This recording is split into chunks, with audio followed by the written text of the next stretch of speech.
So in the diagram what you people are seeing here, it is a simple seismograph and graph. So children, this is an pattern which is used to know the magnitude of earthquake.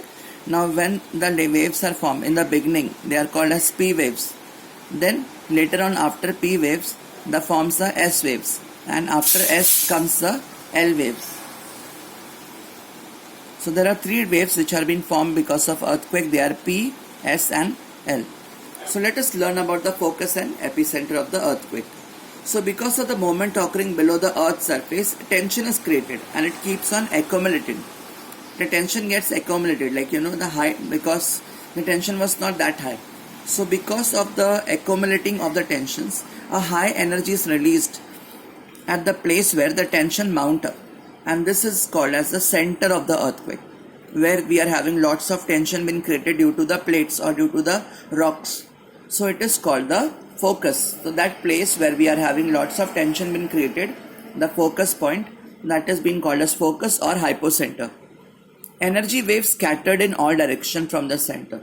Energy waves started moving from all the sides. See here in the diagram you are able to see. This dot is showing the focus, and because of that what is happening? Energy waves moves in all direction. And because of the moments in all direction, the waves are coming toward the surface. Like first one is primary, then surface waves, secondary waves. So these are the waves which are being coming up because of the tension created in the interior of the earth. Let us see, children. The place on the earth's surface where the energy waves reaches first is called as the epicenter of the earthquake. It is the nearest place on the earth's surface from the focus, and it experiences the first tremor. The epicenter is perpendicular to the focus. Now children, this one, if we see perpendicular, 90 degrees being formed from the center of the things, and it is close to the surface, that is why this epicenter is being called as the place of the focus, and it is perpendicular to the focus. This is the earth's surface under the earth. The epicenter is perpendicular to focus. Let's continue reading, children. When the tension is released at the focus, the released energy travels in all directions. This energy comes toward the earth's surface in the form of waves. The seismic waves can be divided into primary, secondary and surface waves.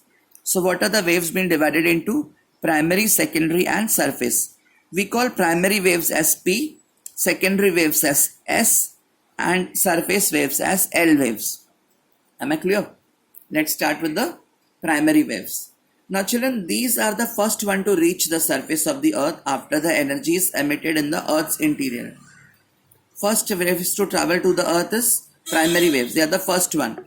Now they travel at very fast speed from the focus of the earthquake in radical direction. Straight. They come in the straight direction. Got it? Then what happens, children?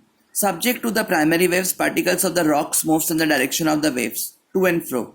The wave movement to and fro, therefore, these waves are also called as forward-backward waves.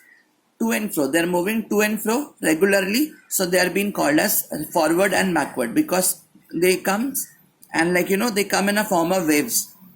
So these waves can travel through the three states, that is liquid, solid and gaseous. So children, this is one of the quite an important point of primary wave which you should never forget. Okay, primary waves can travel through all three states, that is liquid, solid and gaseous.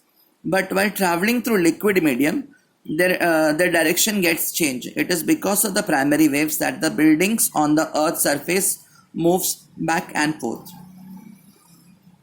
We are going to see the secondary waves in our next video.